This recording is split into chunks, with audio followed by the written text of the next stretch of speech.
Hello again and welcome to a new set of demo videos. My name is Emily Legleitner and I'm going to walk you through the making of a Moku Hanga or Japanese woodblock print. Moku Hanga uses very simple materials, a carved block of wood, water-based pigments, a starch paste called Nori, and washi or Japanese paper. In this video we're going to cover how to prepare your woodblock for carving, including how to cut Kento Registration for multiple plates and how to transfer your image to the block. I'm also going to show you how to prepare a wet pack of paper for printing. The essentials for Moku Hanga water-based printing are Sheena or mountain cherry wood blocks, water-based pigments like watercolor or gouache, mixing brushes, Nori paste, washi paper, and a baren. To carve your woodblock, you will work with basic carving tools. The essential knives include a sankakto or V-gouge, a komosuke or U-gouge, a hangito knife, and an asuki or flat chisel. Each of these knives serve different purposes and make unique cuts. You will see I also use a box cutter or an X-Acto knife to make mini marks in the block.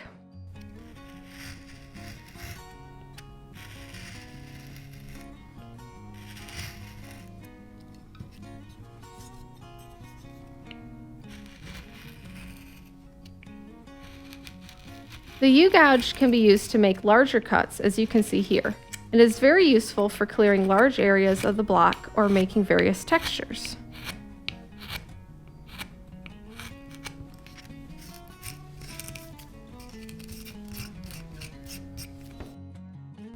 The V-gouge makes much sharper cuts, cleaner and thinner than the U-gouge.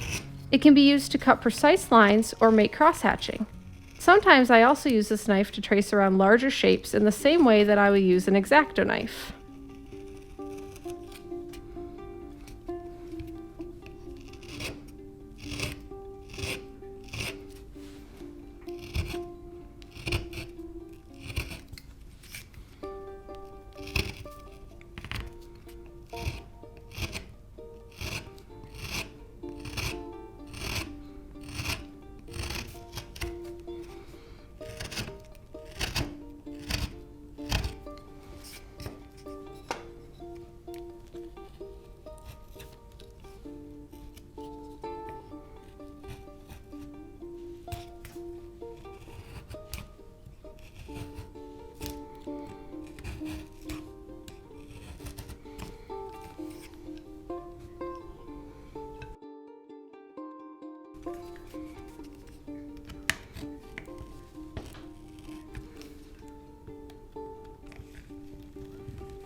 I use an X-Acto knife like you would use the hangito to outline all of the shapes and cuts on my block, followed by a chisel to clean up the edges and clear away material.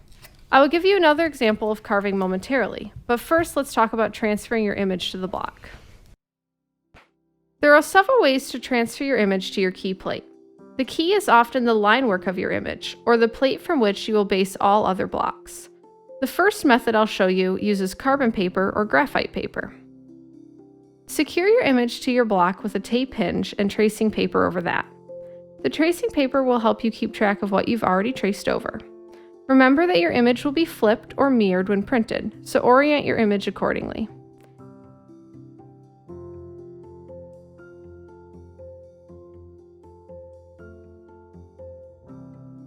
Place the carbon paper between your block and your image and trace with a ballpoint pen. Don't exert too much pressure or you'll dent the wood block. The tape hinge allows you to check your progress.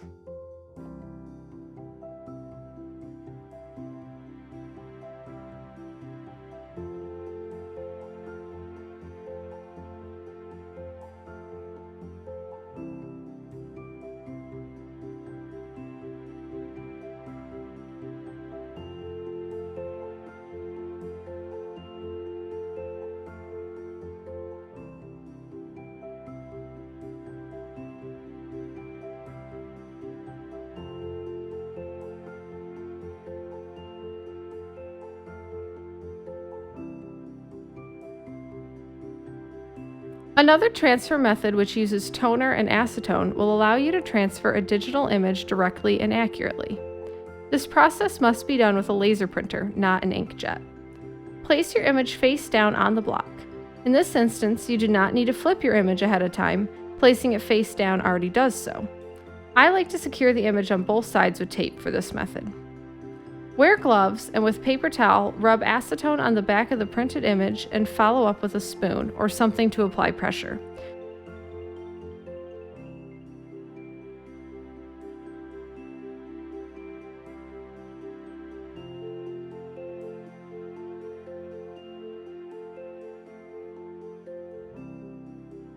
Rub all over.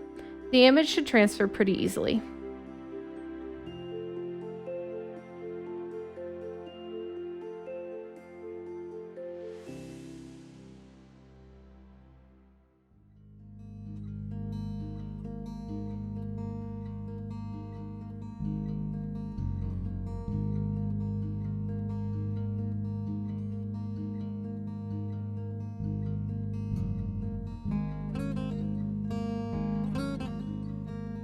Before I start carving, I also like to stain the block with watercolor. This will allow me to better see the cut marks I am making and is also helpful for planning and keeping track of color separations when you start to carve multiple blocks.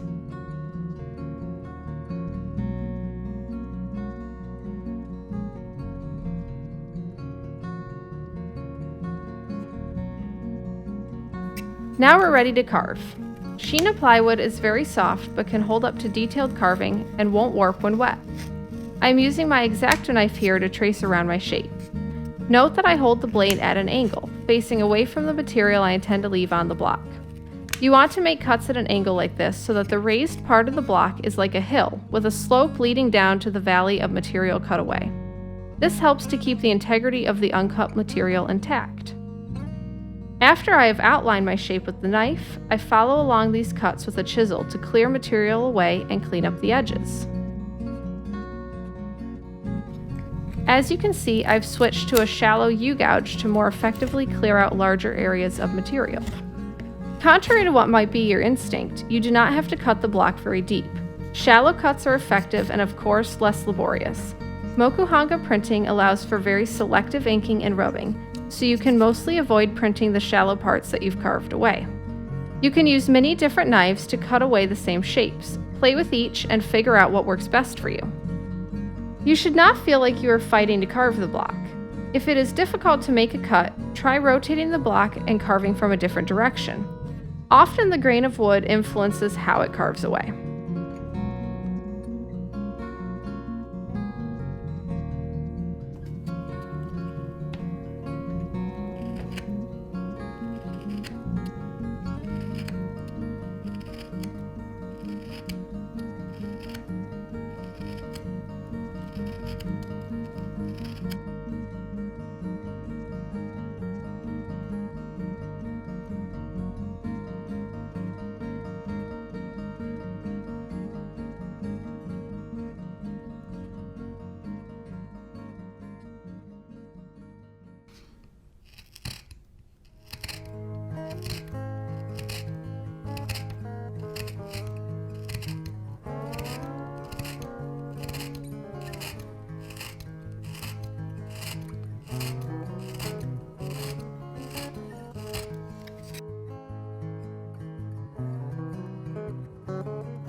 Kento registration is the traditional method for lining up multiple Moku Hanga blocks. For this printing process, it is essential that your registration is within the blocks themselves, as the blocks and paper will be wet and this will avoid misalignment from the material shrinking or swelling.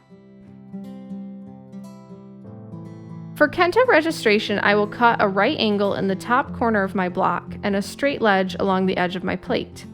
I usually cut 3/8 of an inch into my plate and carve away a 1/4 inch gap between the Kento and where my image will be.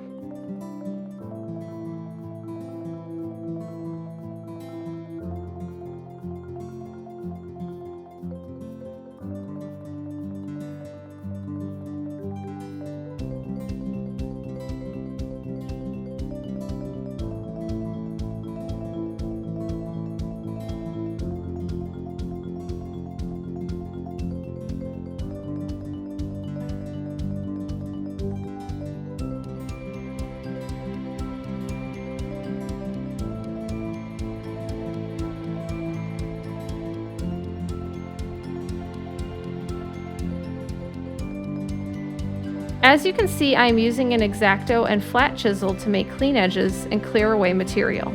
I often cut my Kento with more depth than my image so that it is very easy to bump my paper up into the Kento.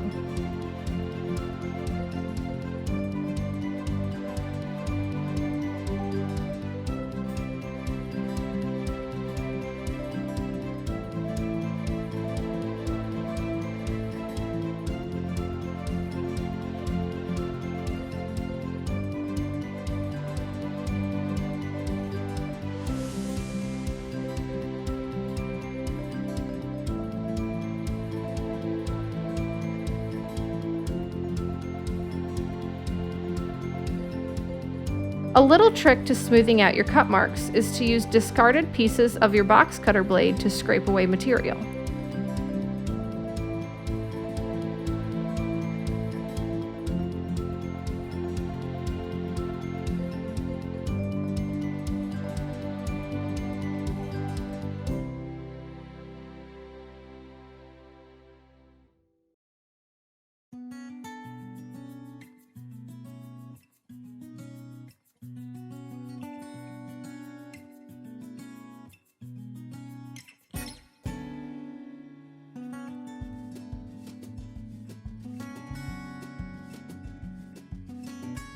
As you can see, I can now bump my paper up against the corner and will check to make sure the edge of my paper lines up against the straight cut on the long edge of my block.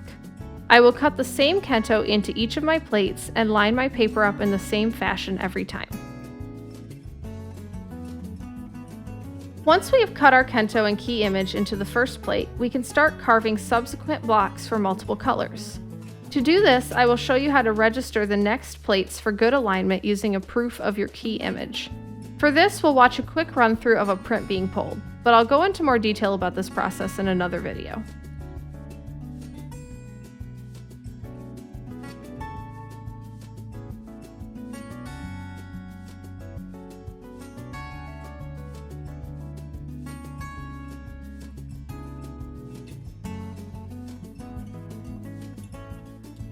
For this image transfer process, we will paste a proof of our key plate onto our second wood block. This proof has been pulled on a thin kozo or gampi paper. Finer paper will adhere to the block well and should have some transparency to better see your image. Using a block with Kento, cut the same dimensions of your key plate. Brush a small amount of Nori paste on the block and scrape away excess with a plastic card.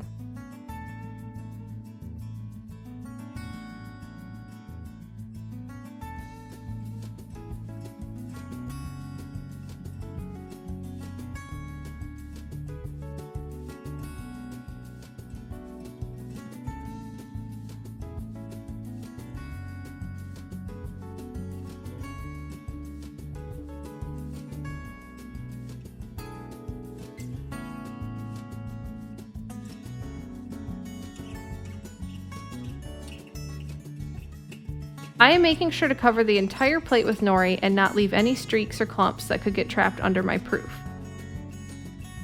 Note that my block has been soaked in water beforehand, and I have left my printed proof in the damp pack to keep it moist. Both steps I will cover shortly.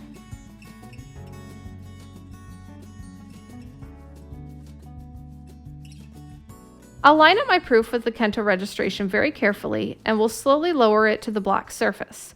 Using my plastic card like a squeegee, I will very gently adhere my proof to the plate.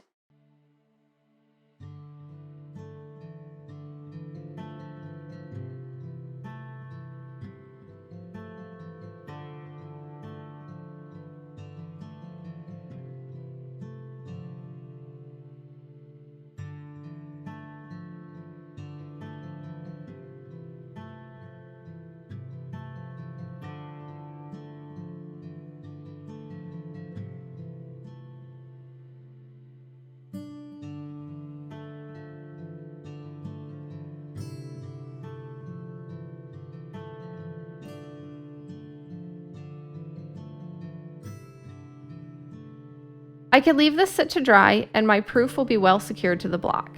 If I desire, I can now mark parts of the image with watercolor paints for color planning and can carve directly into the block and through the proof. When I am ready to remove the proof, it will easily lift with water.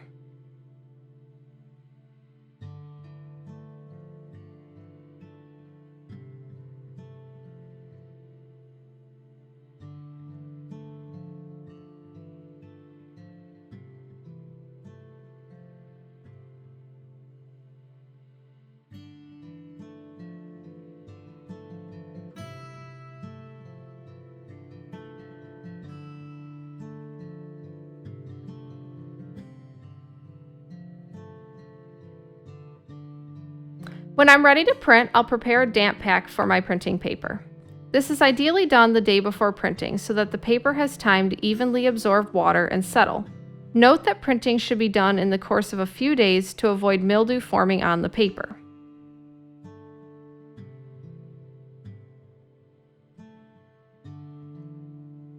Washi made from kozo or gampi fibers is ideal for this process. These papers are strong but fine and absorb the pigment, unlike Western papers and oil-based inks where the pigments sit mostly on the surface of the paper. Your paper must be sized. Cut your paper so it has straight edges, at least on the two sides that will line up with your Kento. Deckled edges cannot be accurately lined up to Kento consistently.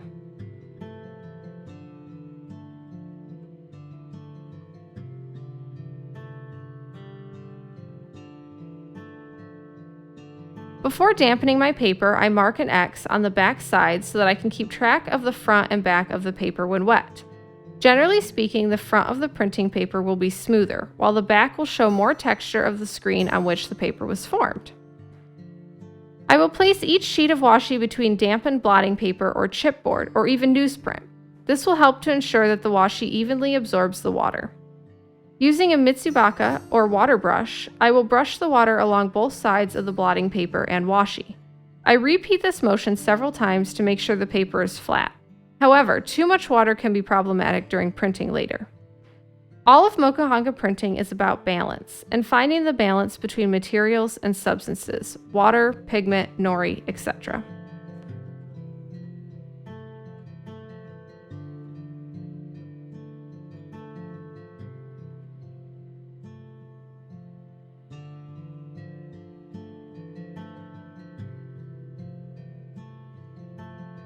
I am mindful to place the washi between the blotting paper facing in the same direction every time to avoid confusion later.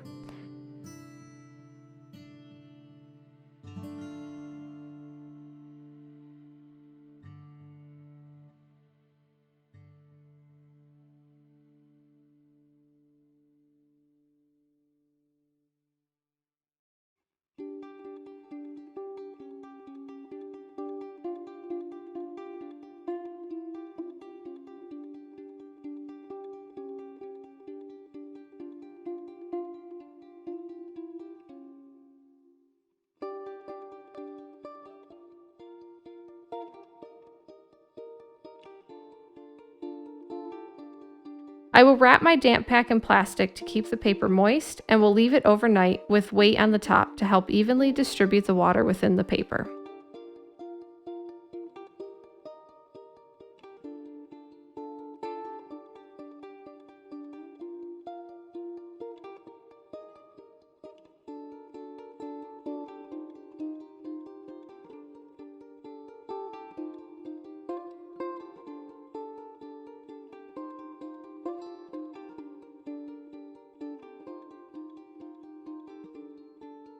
In the morning before I start printing, I will soak my brushes and my wood blocks. Leaving these for an hour or two helps to ensure moisture is evenly distributed across the board.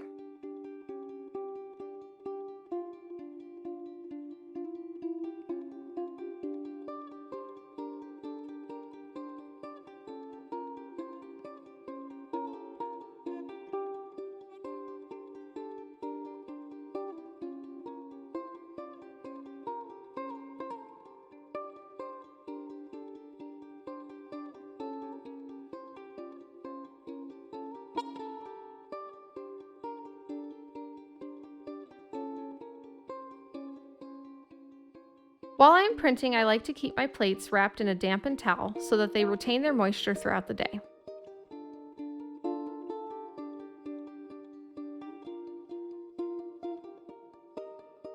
Now we're ready to print. Look for the next video in the series where I'll walk you through printing a Moku Hanga. Thanks for watching.